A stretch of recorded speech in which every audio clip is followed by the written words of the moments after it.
All right. So, welcome to today's webinar on social media do's and don'ts for your business. If you are curious about how you can use social media to work for your business, you're in the right place. We have an amazing speaker today, Sarah from Upsweat Creative. As far as who I am Zan Griffin. I'm a marketing expert with over a decade of experience helping businesses really simplify their marketing process. I have been volunteering with ORPIB over the last couple of months to consult with them on their marketing initiatives, more around the project management side of things. And I just got so excited when I saw a marketing series because it's so near and dear to my heart that I offered to facilitate these next couple of events that are happening. So as a quick reminder, ORPIB is the LGBTQ plus Chamber of Commerce for Oregon and Southwest Washington. It's the hub, it's the community for LGBTQ plus professionals, bringing together the people and the resources that we can strategically support each other, entrepreneurs, businesses, and nonprofits. So I am so thrilled that you're here. If you are here, you're not automatically signed up for the newsletter. So you might miss out on the amazing upcoming marketing events. We have Demystifying the Marketing Funnel next week. And then after that week, it will be From Clicks to Cash, Your Guide to Digital Domination. Those are also going to be amazing. We are going to be recording today's section and we'll send it to everyone afterwards. So feel free to relax, sink into it, really focus on asking the questions that are really going to benefit your business into the chat. There will also be times where Sarah is pausing, so feel free to come off of mute at that point, but I will be monitoring the chat and we'll be asking those questions as we go. We do have a request here. If you wouldn't mind dropping your business name into the chat, feel free to do that if you want to be able to network a little bit more effectively there. And I am also going to drop into the chat a link for subscribing to the actual newsletter that ORPIB has. Like I said, you're not automatically signed up for the newsletter when you sign up for an event. So if you want to hear about the next ones, you'll have to sign up for it. I am dropping that into the chat now. Sorry, my internet is a tad bit slow today. So feel free, look at the chat, go grab that subscribe link, sign up for it so that you can hear about the awesome events that are happening. And with no further ado, I'm thrilled to host this session because I know firsthand how powerful social media can be for small businesses, medium businesses when approached in a strategic way. So let's get excited to learn from Sarah, true expert here and owner of Upswept Creative. Sarah, welcome. Thank you so much. We're eager to hear your expertise in all things social media. And whenever you're ready, you can share your slides as well. Yeah, hi. Thanks everyone for showing up today. I gotta admit I was kind of on the fence about whether today would be a good day for this, but yeah, I'm trying to think of it as a step towards, generating wealth and putting it in the hands of people who want to see the kind of world that we want to see. So I hope this is at least a useful distraction, if nothing else. Right. Cool. So I'm gonna try to cover a fair bit of ground today, but yeah, this is just a quick rundown of me and what my deal is. I have been in on the web for over 20 years. Web design was kind of my gateway drug to the whole online marketing thing. I sort of accidentally ended up learning a lot about marketing because it turns out you need to know those things to make an effective website. And so now here we are talking about social media.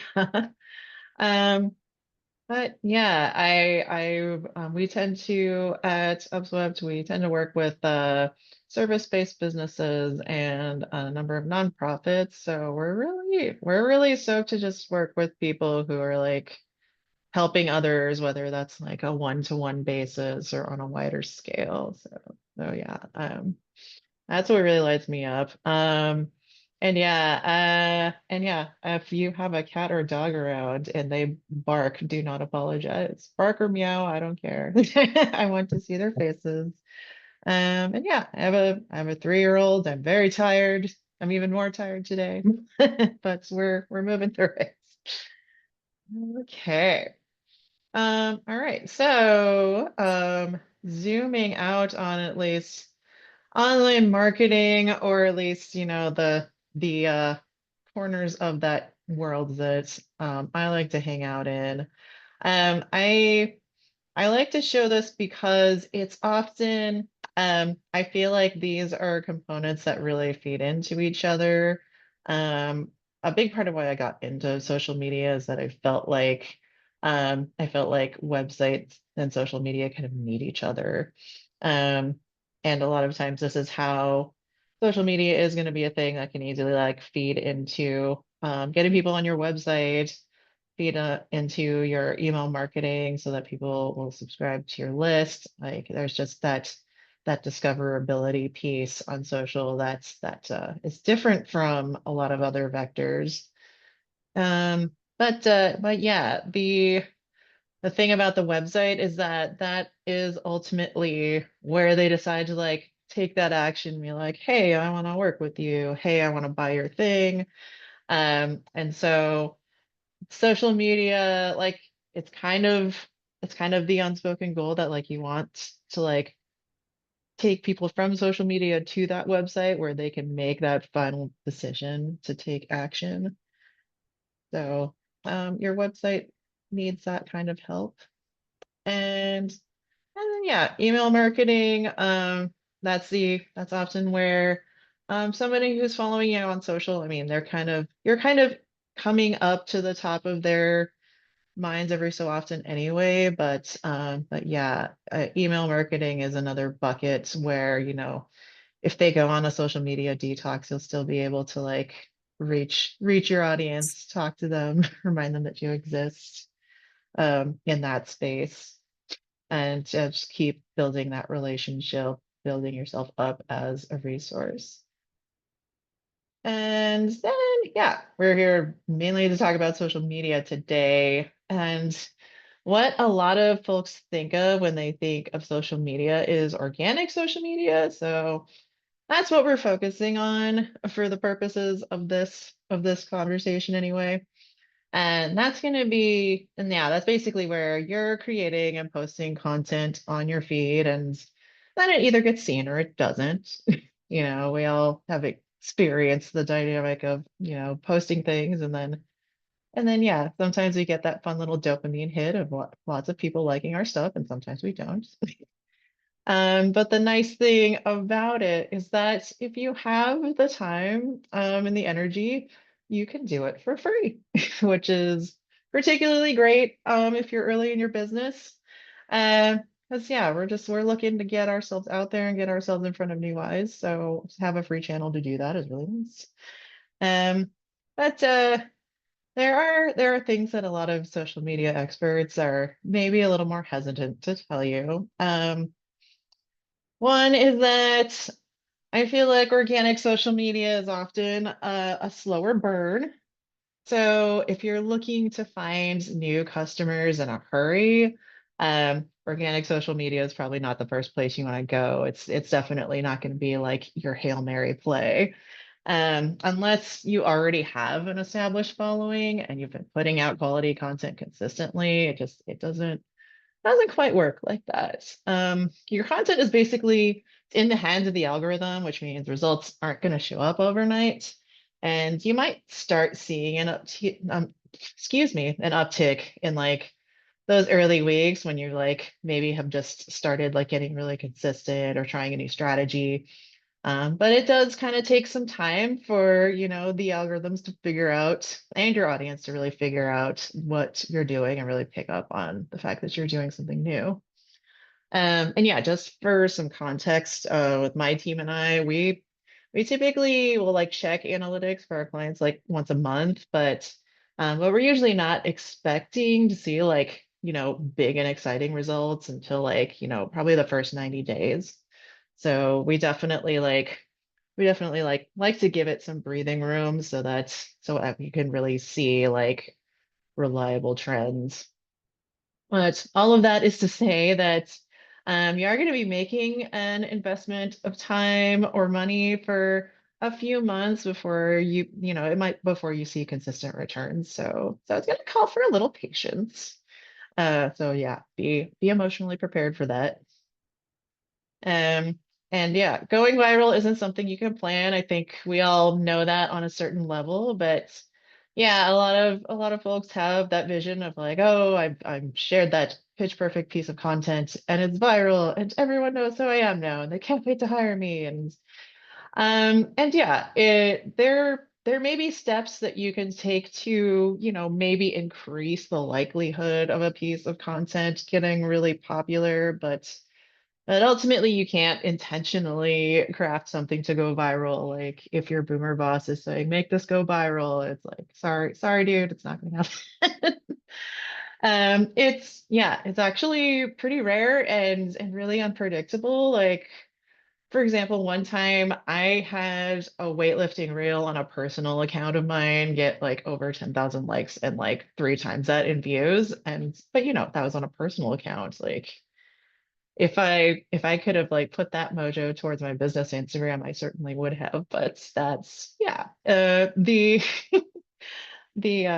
collective mind of your audience is unpredictable and capricious. So you can't really build a strategy around that. And the best thing that you can do is to just be prepared for the possibility that you do go viral in case you get lucky and it does happen.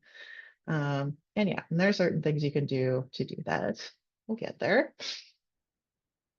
All right. So yeah, what is even the point of all this then? Now that I've like now that I've like kind of, you know, trampled on the hopes a little bit.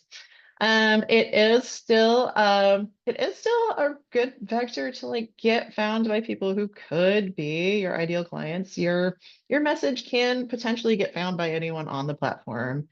And people love to paint the algorithm as like the enemy, but it is ultimately trying to show people more of what they're looking for. So if people are looking for what you've got, then it is trying to show that to them. And you can also target the kind of folks that you want to find, and that can be, on the level of like complex analysis of your data and what it says about your audience, or, it can be as simple as just like choosing the right platform to post on where, those people are going to be. There's ways to, you know, take big important steps or get really granular about it, depending on your capacity. And it's a great vector to just build relationships and trust with the folks that you want to work with. You can keep offering them value, cementing yourself in their minds as a go-to resource. And and the thing about social is that as you become a resource for more folks, that gets you in front of more eyes. And so your successes do kind of build on themselves over a time. And like, you're not necessarily relying on like your email subscriber to forward your email to someone that might need it. Like it's part of how the whole social media thing works. And I also think that something social media does really well is give you a unique opportunity to tell those little stories and snippets that show what make you different, that give peeks into like your values and your approach to your work and why you do it and just who you are as a human being. And those are the kind of things that you don't necessarily get from like a Google search or like a hyper optimized landing page. Like, yeah, you're not going to talk about your dog on your on your sales page for your new program. Like it would be weird. But on social media, you can share those little things and share some of your human side and yeah, people like to see those things. Like consistently some of the most popular posts on Upswep's feed are have pictures of my face, which, drives me nuts, but because I don't need to look at myself. But yeah, people like to see the people behind the business. All right. All right, so we're ready to move on. So yeah, what are we focusing on? All right, so I like to break it down into some of these really key questions. And I feel like no matter where you are in your business, these are questions that you can always return to when you feel like you might have like lost the thread as far as what you're doing on social. Um, so yeah, focusing on why you even want to be there in the first place. Who your target audience is, who you're talking to, and where you're going to be online. I feel like those are the really foundational pieces that get you oriented when you're establishing a new presence, or you're like deciding, okay, I've ignored my social media account forever. I'm gonna like actually for real do this now. And then the last two, the when will you post and what will you share? Those are the pieces that you'll be like continually grappling with as you run social media in your business. So yeah, those are going to be on your mind a lot, but it's good to like come back to that why and who and where every so often just to check that things feel aligned. All right. So yeah, why do you want to be on social media? And that's a question worth sitting with. A lot of folks feel like we desperately need to be on social media for our businesses. And often just because it seems like every other business is doing it, there's sort of this prevailing belief that like, oh, I need to be on social media if I have a business. And that's not necessarily true. Um, so you really want to first think about why you're doing it in the first place. What are you looking to gain from being on social? 'Cause yeah, you could be looking to increase awareness, to drive traffic to your website. That's a big one. That's almost universal. Or yeah, generate some new leads, build a community around your business. Providing customer service is actually something that can often happen in the comments. So there are a lot of different reasons to be in this space. But yeah, you know that or you wouldn't be here right now. So what you really want to be sure of is that you have a clear sense of why, so that you know what results you're looking for and you can start to figure out how to measure them. Okay.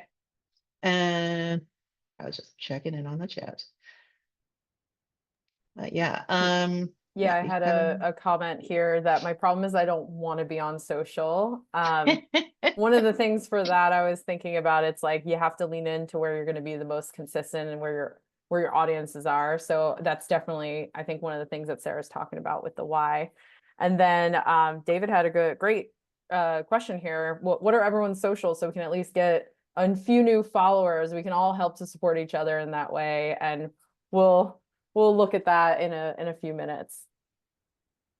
yeah, yeah, I yeah. see Dominic has another question here. Which platform? I use LinkedIn, Oh Facebook, and yes. Instagram We for are my gonna company. get there. Yeah. Okay. Great. Great. We're definitely gonna get there.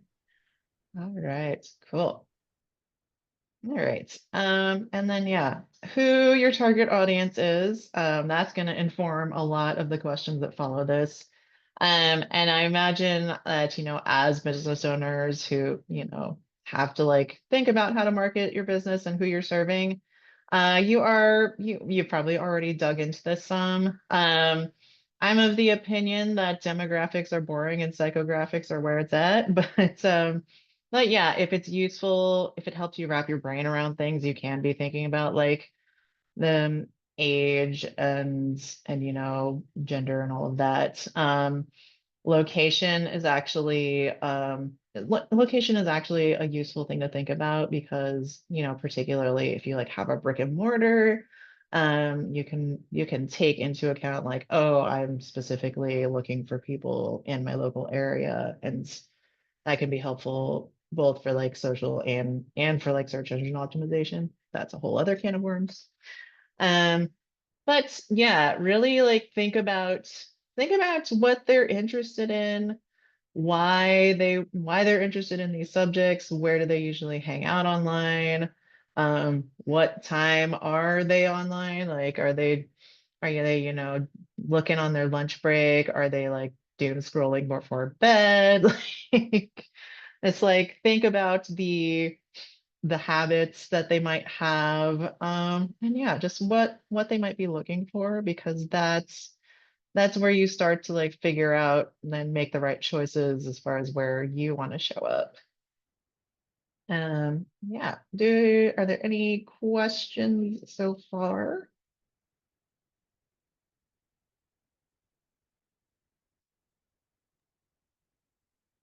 For segment. Brandon had here a question. Psychographics is better than demographics for segmentation. Can you elaborate a little bit on that, Sarah?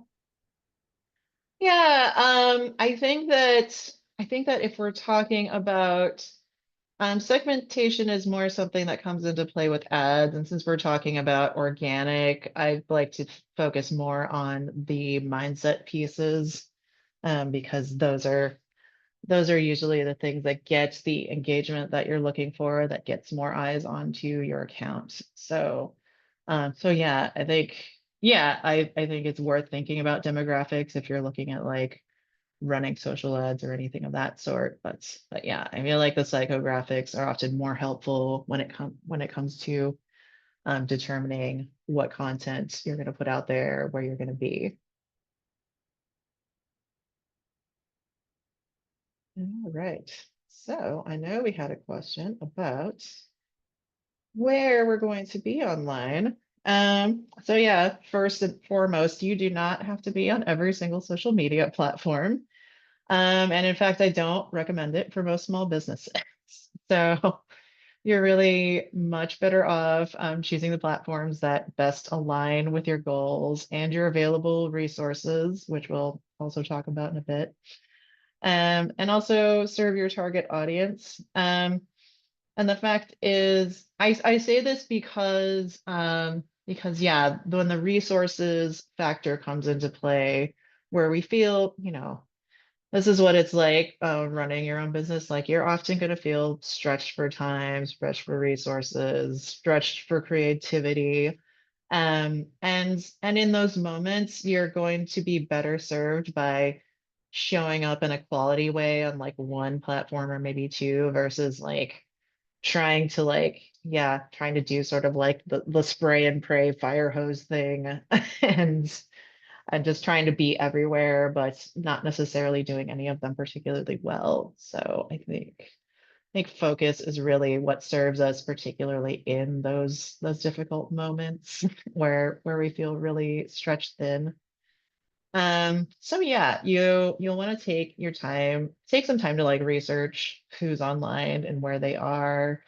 And yeah, just for some like really broad strokes, it's felt like based on just what we've been seeing that Facebook is usually tougher when you're looking for organic exposure. Um, yeah, I mean, if you feel like your audience is there, then that may not be as true. But yeah, at least for the clients that we've been managing, yeah, it's been harder to get ground on Facebook than on Instagram. And yeah, that may just be a matter of where their audiences are more present. And yeah, TikTok can be really challenging for folks who don't like doing video or just don't want to deal with that because it's such a video-centric platform. And I mean, I personally open it up and then it starts making noises at me and I want to immediately close it. So I understand those feelings. Um, I also I also have had folks occasionally mention Twitter. They often, I mean, I know it's supposed to be X now, but it's Twitter in my heart. And and yeah, I feel like it is generally not a going concern for small businesses. It takes a lot more effort to see any payoff, and I think like very niche communities, particularly now with how the group of people that is there has evolved. I think it's only going to hit very specific niches and yeah, a lot of times I don't think it's a place where a lot of small businesses thrive. I think that's probably one of the last places you want to look. But an additional consideration, um, is that the profiles that your profile pages on those kind of big four platforms like the Facebook, Instagram, Twitter, and LinkedIn, they will also appear in searches. So you don't want to phone it in when you set up your profile pages. Definitely make sure that your profile page like really succinctly sums up what you do, has like a link to your website or your LinkedIn bio or your most pertinent offer. That's like yeah, because those items can show up in search.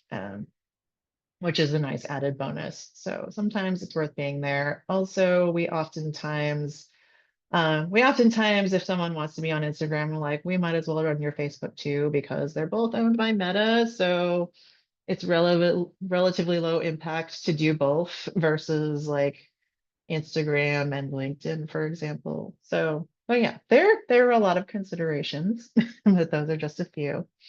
But yeah, as your business grows, it's also good to revisit this question periodically because your client base is always changing and evolving, just like your business does. And so yeah, that could lead to adding a new platform or changing where you show up. Or if something like the whole Twitter X debacle happens, like I divested from the platform. So so yeah, but yeah, for another example that's close to home as well, way back in the day when my business did all the things and we had more of like a brand slash photography focus, that was many moons ago, and we were working with scrappy startups. It felt like the right move was to like focus on Facebook, and then Instagram came a little later, but now that we've kind of niched down and we're offering online marketing for the more established businesses, like in that six-figure range, then it's feeling like it makes more sense to show up on LinkedIn. So we brought that into our sphere.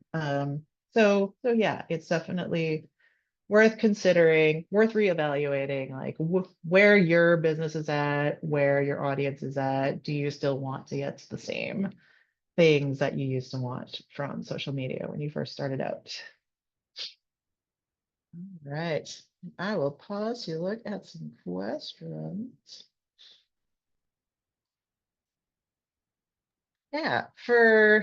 Should your post be the same on your personal LinkedIn page and on your business site?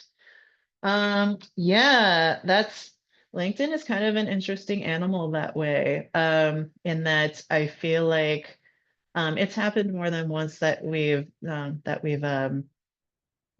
ended up getting access to a client's personal LinkedIn feed rather than using a business page because they already had that kind of established audience there. And it feels like so much of the interaction there is person to person. And the business page is kind of an afterthought. Something that I have employed to kind of split the difference there is that we'll put out posts through our LinkedIn business page, but then I might reshare them on my personal feed, maybe add a little extra bit of context or personal notes. But yeah, I think that it is ultimately like a really good idea to like make sure that your personal LinkedIn feed is like involved in some way in that overall um, social media strategy. Okay. All right. And do I recommend differentiating post design for each platform? If we're talking about visual design, I wouldn't necessarily say that you need to like make it look wildly different for each platform. I think it is good to check in on what like image sizing standards there are um, for different platforms. Like for example, when we're coming up with reel graphics for Instagram Reels. Like you want to make sure that like, oh, if you have any text that you want people to read that it isn't like covered up by like the sort of like ID tag at the top or like the comments area at the bottom. So there's like a certain amount of space you want to leave open. So there are little things like that where, yeah, you can often just Google it and you're like, okay, what are the ideal dimensions for this particular platform? I think those are the differentiations you want to worry about as far as design goes. Okay, so hopefully that answered that. There was one additional question from David. I run into issues where my company name Gaddy's violates policies. Facebook won't let me create a Facebook page. Oh yeah, I wish I had a good answer for that. Oh yeah, Lori I had a think that suggestion here. She suggested doing a variation like adding underscore PDX or underscore Oregon.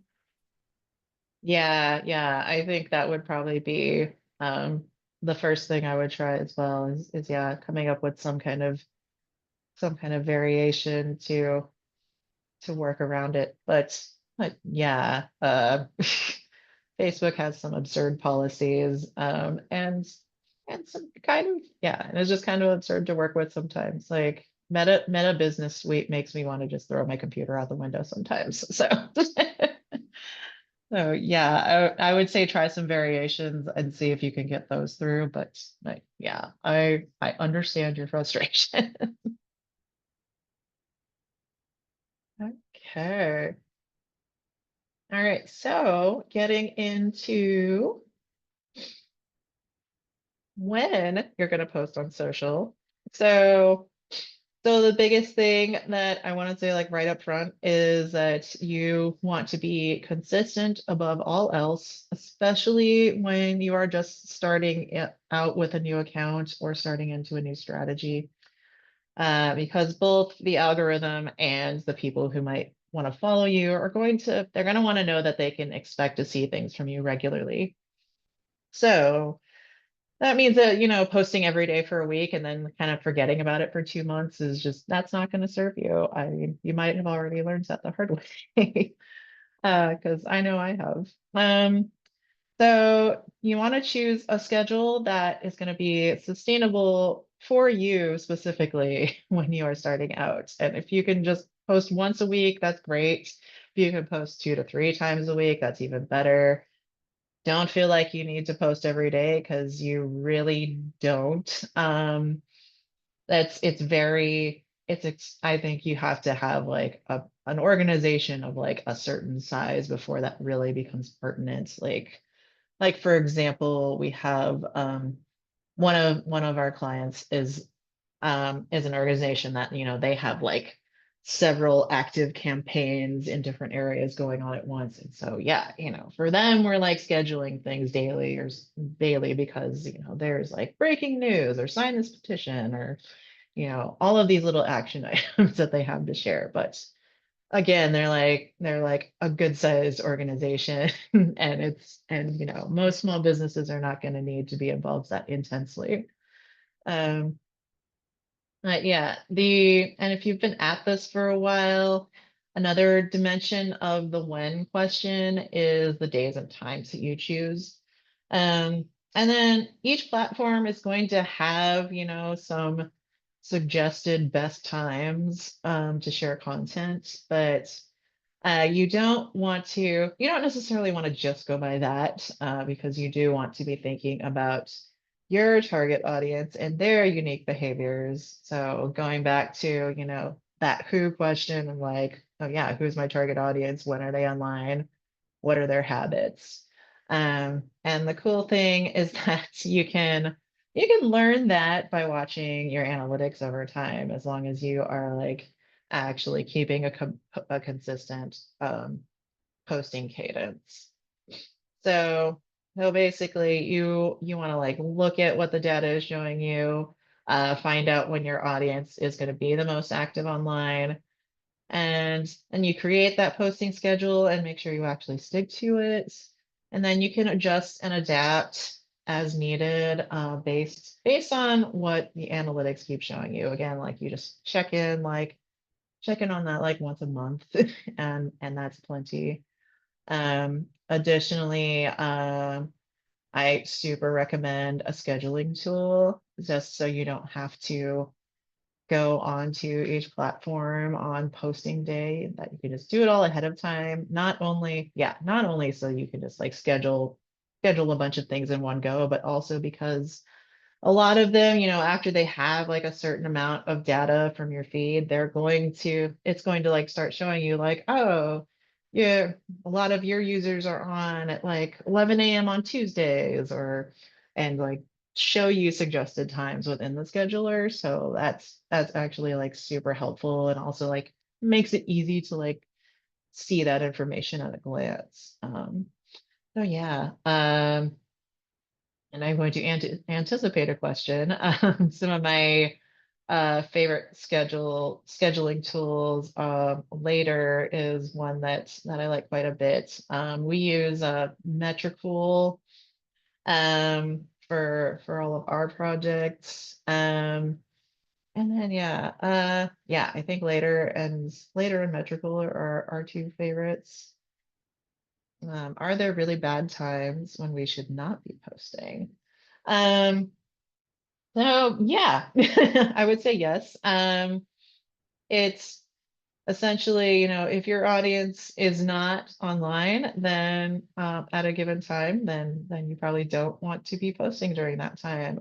There is a certain amount of weight given to those like early interactions where, like, if you post something and then like sort of the amount of time before you like get some engagement. So so yeah, no, yeah, you do want to like post at a time where it's more likely that you're going to get engagement more quickly versus yeah.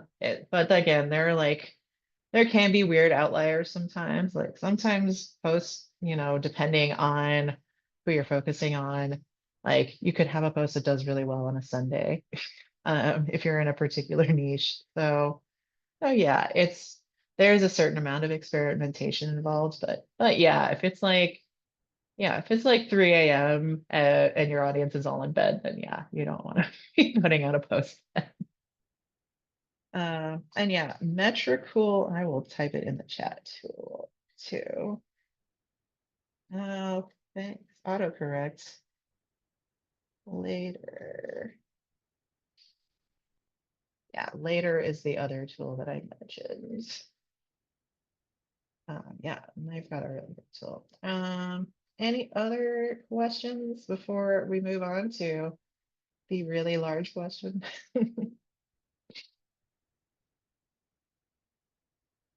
All right, so the biggest and most complicated question that businesses at every level struggle with is, what are you going to share? Um, so yeah, we're going to talk about a few different aspects of this because it's going to be the ongoing issue that may very well make or break you on social.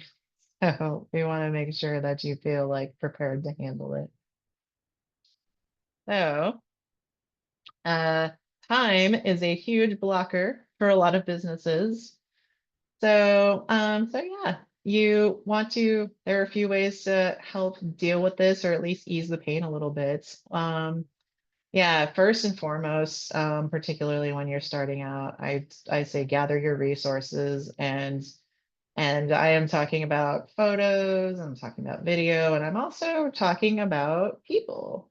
Because if you're a solopreneur, then um, maybe that's not such an option for you, but you could potentially um, hire someone to do your social media, or like get your VA to support you with creating some posts. So yeah, if you're like, I just do not have time to deal with this, consider who might, whether it's like someone that you can hire in, or somebody who's already on your team. If you don't have photos, think about who might be able to take some. If you need video, think about how you can create those on a schedule. And speaking of which, shorter and simpler content, it doesn't have to be complicated. Shorter and simpler stuff can actually perform better sometimes. In particular, for a while we were seeing short form video do really well. Short form as in video that's less than 60 seconds long. And people have short attention spans, so folks are really like gravitating towards those bite-sized videos.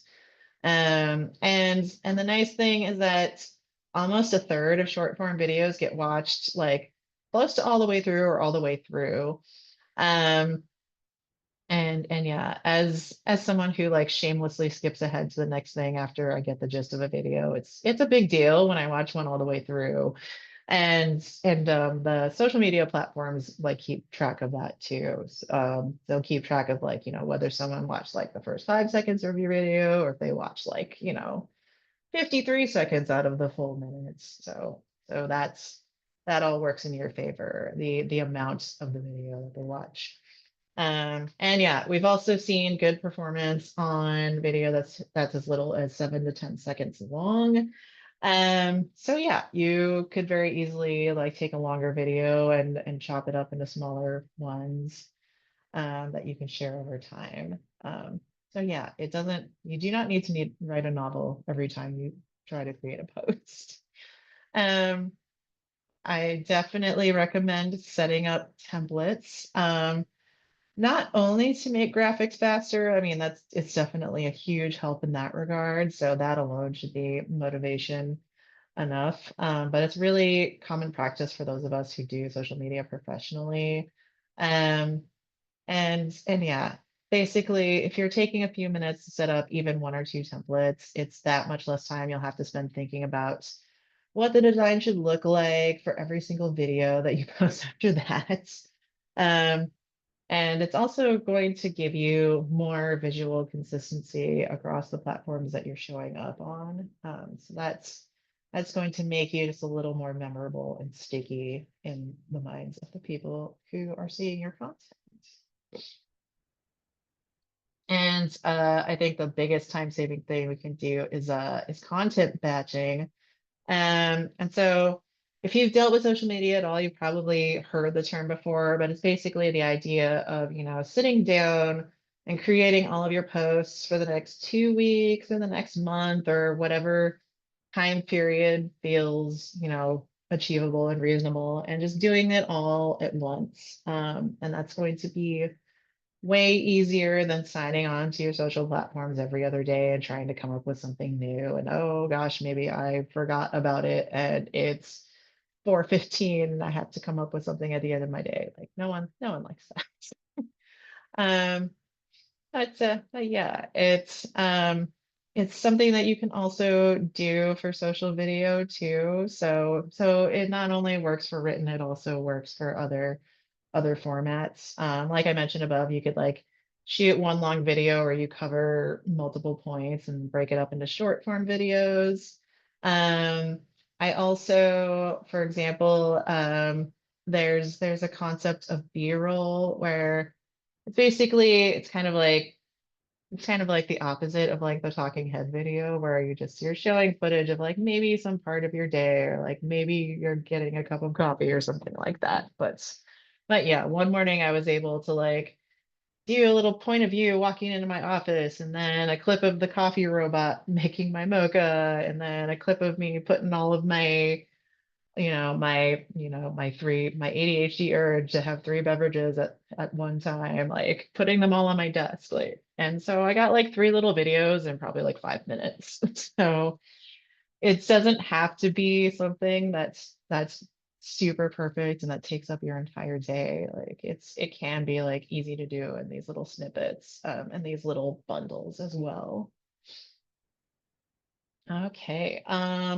Yeah, any questions, any particular struggles about time management and content creation?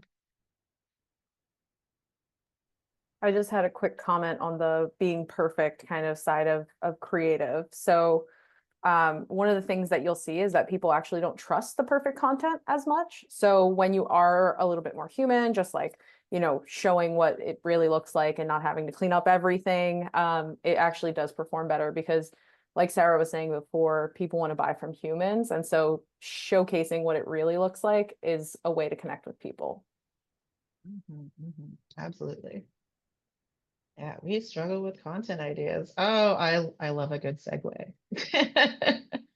So yeah, not knowing what to say on social. It's a really, really common problem for folks who are trying to market themselves. Yeah, so yeah, no matter what type of post it is, and yeah, and once we're bringing like video into the mix, like people have a lot of feelings about being on video sometimes. I mean, I sure do. So, oh yeah.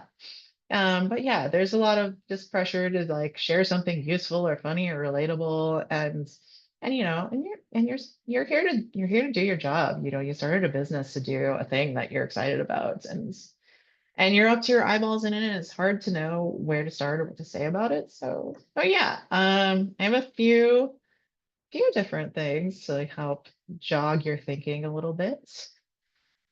Firstly, I love to address common questions and misconceptions. So, if you've worked in your field for a long time or even a short time, like, you start to see patterns in what kinds of questions potential clients ask you. So you can very easily just like answer those questions on social. Uh, and and basically you're answering that question, you're offering it as a resource for anyone out there that has that question, not just the person who filled out your contact form. So you're already giving them something useful and you've started to build that trust in you as a resource.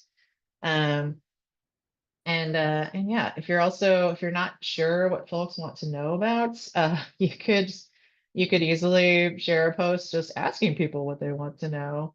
Um, and that, yeah, just like let them know that you're interested in knowing what topics they want to hear about, because that can be a really helpful resource. And then also addressing misconceptions, I feel like is can be particularly powerful. Like no matter what you do for work, there's something that the general public thinks you do. Like we've all seen those memes of like, what my mom thinks I do, what my friends think I do, what I actually do. Um, but yeah, there's something that's just not, that's completely not the reality. So that's an opportunity for you to teach your audience what you actually do and share what really goes into it. So yeah, like one good example is that a lot of folks in the creative industry in particular have approached it as like just showing simply how much work goes into one of their projects. Like photographers will talk about, the editing and lighting knowledge that goes into. There's a brand designer that I like to follow who, yeah, I mean, they'll just go into like the hours they put into like concepting and market research and yeah, just like showing the parts of the deliverable that's maybe the general public or even the client isn't necessarily going to see. And so, yeah, even just looking at the time that you're spending on each of your clients could give you some material to work with. And I feel like this is also an opportunity to differentiate yourself a little bit because you can highlight different parts of your process that, maybe other folks in your niche aren't approaching it in the way that you do because that's part of what you offer and that's very easily can be part of what gets someone interested in working with you. So yeah.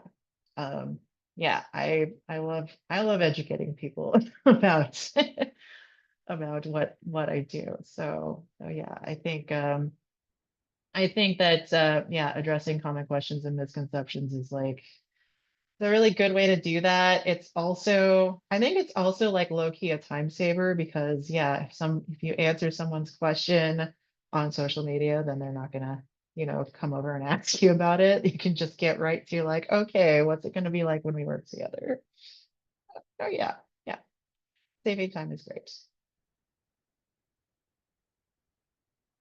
Something else that I like to try to do from time to time is sharing my unpopular opinions. And this is a piece of what I think of when we talk about like sharing your values in marketing. Because I feel like this is like a really clear step into digging into what your values really are and like what actually matters to you in your personal and your professional life. Um, if something has you fired up enough that you want to talk about it, then you're going to be naturally passionate about it, and you're going to have things to say because you're passionate about it. Yeah, and sometimes that inspiration can float up. I actually have a notepad in my phone where I can just jot things down during my day when something like that shows up. Like, for instance, I've been able to share content about what makes a good logo design after like I don't even remember what company it was anymore, but like some major company did a rebrand. And I was just like ranting at my partner about everything that was wrong with this new logo, and I was just like, oh, I could make a post about this. Um, and yeah, and I think the added bonus is that I feel like these are often the things that are the most fun, most fulfilling and most fun to post about. And as something that is like an unpopular opinion, you're also more likely to get some engagement and visibility because yeah, if someone disagrees with you, like let the haters come out. It's just more exposure for you. But yeah, yeah. So if you see something in your daily life that gets you ranting, just yeah, jot it down somewhere and come back to it later. And a big thing that's a big help for content ideas is to reshare your genius and look at where else you might have shared some of your wisdom. So yeah, you might know this as content repurposing, but you know, if you've been in the game for a little while, you've probably written some content for your business in one context or another that you could totally update and divvy up and share on social. And so that means you're sharing a consistent message across multiple channels, and you're also spending less time creating brand new content. Because there are going to be some topics in there that are going to be evergreen no matter what. So you can pull from past blog posts or emails, newsletters to get useful snippets. Um, if you have an upcoming email or new blog post, you can absolutely pull an excerpt as a teaser that encourages folks to like subscribe to your list or click through to your website. Like that is probably some of the like easiest and fastest content I've put out there. I'm just like, I need something to fill this space. And yeah, I mean, it's you've already written it once. It's, you know, you don't have to reinvent the wheel. Um, you can also, if you have a social media post that's covering a lot of points, you can maybe chop it up into multiple posts that just cover like 1 to 3 key points. Again, you don't have to write a whole novel. It doesn't have to be the end all be all. Um, and a big thing that I resisted for a long time, but I mean, there's absolutely no shame in resharing the same content again later, as long as it continues to be relevant and timely.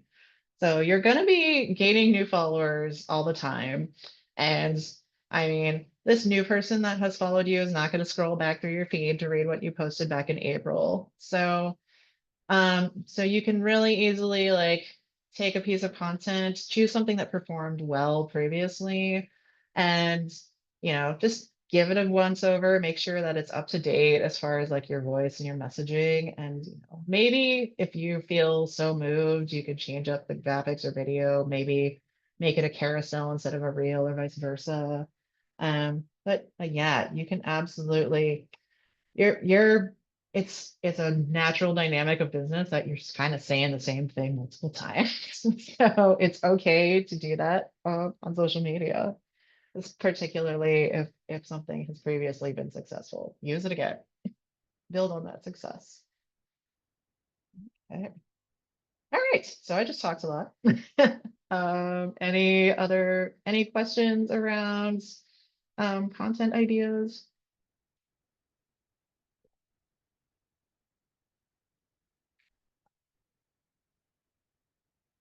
All right, cool. All right, and then just one last little bit. So yeah, something that I talk with folks a lot about is, when it's time to let go of the reins. I know at least one of y'all said in the chat, they're like, I don't want to be on social media. And I talk with a lot of folks who feel that. But yeah, sometimes it's time to, yeah, sometimes it's not quite the time to let go of it. Um, so yeah, when do you think you're ready? When you when you keep growing your business, you may eventually hit a point where you feel like you've maybe exhausted all of your existing marketing channels. Like maybe you're getting like a steady stream of clients through like your email marketing, or maybe you're showing up on Google searches a lot, or maybe you're just like really good at networking. Kudos to you if you are. um but but maybe you're like, oh, but I want to grow this even further, and I'm like not able to like reach more people. Then yeah, it might be time to like look at social more seriously. Similarly, when you are shifting towards a new audience, I know that's something a lot of businesses will do. Service businesses is they might go from like one-to-one services to like maybe like a program, or like sort of a one-to-many model. And so, yeah, it's going to be a different group of people that you're looking for. That's also going to be like a wider audience that you're looking for. And so that's a point where like, hey, social media could actually be a pretty huge boon there. And lastly, when you can afford to get the right support. So yeah, I think the common statistic is that a lot of businesses devote like anywhere from 10 to 30% of their budget to marketing. So consider how much that equates to for you, and consider, would I want to do all of this work for that amount of money? I mean, it's not the most fun question, but yeah, as someone who like wants to run an ethical business, like it's worth considering, can I pay people what I think this is worth to me? And just to like illustrate that a little bit, I want to come back to this this little bubble thing that I showed at the beginning, where it's like, this is kind of, a more simplified view, but then what really goes into social is a lot bigger than what we're necessarily seeing up front. Like, yeah, there's, writing the captions, creating graphics, and then there's also scheduling. There's analytics reporting, there's content calendar, like just planning out what the heck is going to happen when, if and when there's going to be a paid ad strategy, hashtag strategy, community management, responding to the comments that you get on your posts. And there are even more bubbles that aren't even on here. So yeah, this is a lot. There's a reason why social media feels exhausting. So it's okay to feel that way. But yeah, it's also good to know what all is going into that, so that when you're looking to work with someone else, you have like a realistic picture of what to expect. Okay, cool. So yeah, that's about it for today. I know I've got a little bit over. But yeah, once we commit to doing social, it's a long game, and the best thing you can do for yourself is just to start. And do social on the level that works for you and your business life, and that you can maintain consistency, so that you can gradually grow the audience and then have that in your back pocket when you need to call them in. Yeah. Hope that was helpful today. Oh, it was so helpful. Thank you to Sarah for all of your valuable insights, and for each of you for still joining today. I hope you're walking away with some clear ideas. I know a couple of the things that I was taking away from this. Social shows up high on SEO. Don't just phone it in when you're creating that.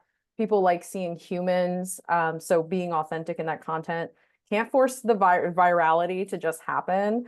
And then another one was checking in with yourself. What are you already doing that you can create content with, and how do you like expand that out? So being more intentional around that. So before we finish, just a quick couple of reminders. The The link to subscribe to the ORPIB newsletter is in that chat.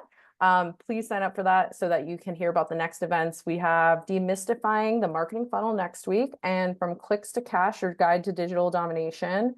And as a reminder, we recorded this session, so we will be sending it out. Keep an eye on that inbox. And we hope to see you at more ORPIB events soon. Thanks, Yeah. everyone. And Sarah, if you could stay on for just a few seconds, we'll hang out. Yeah. Cool. That's Thank good. you. Thank you. Thank Thank you, you. everyone.